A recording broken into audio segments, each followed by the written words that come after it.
我工資高達2800，可以投資啲乜嘢㗎？可以投資啲咩啊？投河啊，投井都得。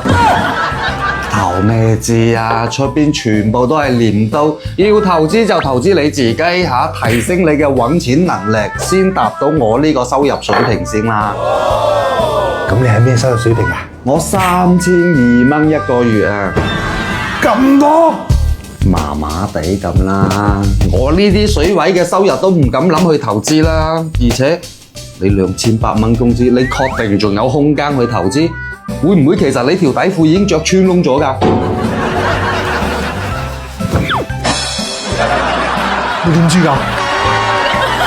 唔好再投資啦！嗱嗱聲換條新底褲着啦！嚟睇下呢隻 CK 代工廠出品嘅冰絲底褲，攞緊冰絲，着落去第一感覺就係、哇，好似喺屎忽度裝咗部空調咁，即刻降溫5度，由下而上透心涼，好輕薄，好透氣，就算你放屁都好快散出去，唔使驚會焗暈自己，而且仲係立體包用嘅剪裁，係完全裝得落你個18厘米嘅。重點係個內港加入咗生蠔精華，喚醒雄性本能，仲要係10A 級抗菌，水洗300次都依然堅挺。哇，咁靚嘅底褲，一條咪要4、5千蚊？要㗎，不過商家已經俾我 book 暈咗。今日一盒到手4條，你睇下先幾錢？